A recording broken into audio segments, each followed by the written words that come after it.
नमस्ते स्टूडेंट्स। आज हम अध्याय 3 एक चर का द्विघात समीकरण, इसके अंतर्गत हम आज पढ़ने जा रहे हैं विभेदक।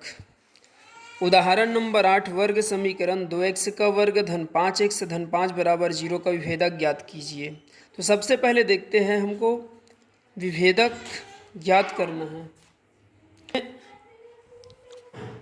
विभेदक के लिए हमको सबसे पहले सूत्र ज्ञात करना पड़ेगा। तो विभेदक का सूत्र क्या होता है? d बराबर b का वर्ग ऋण 4ac।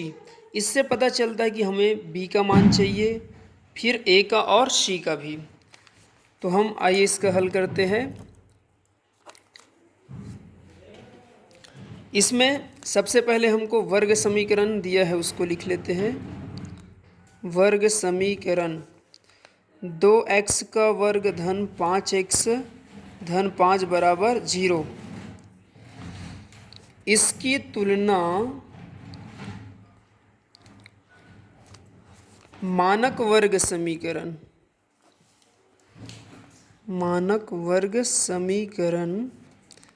ax का वर्ग धन bx धन c बराबर 0 से करने पर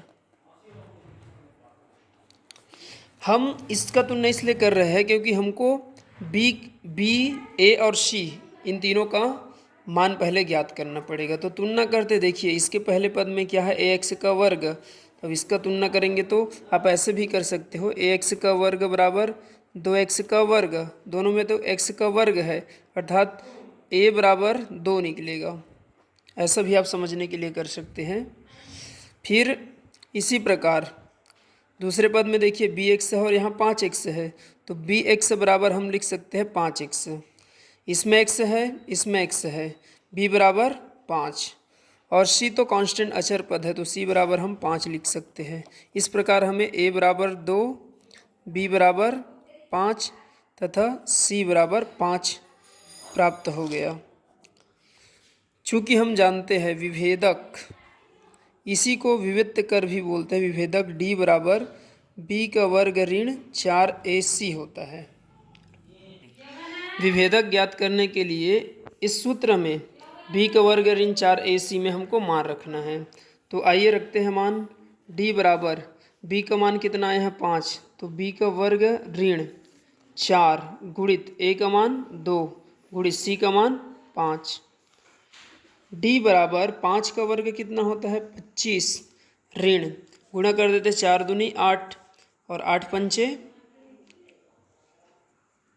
40। तो d बराबर अब 25 में,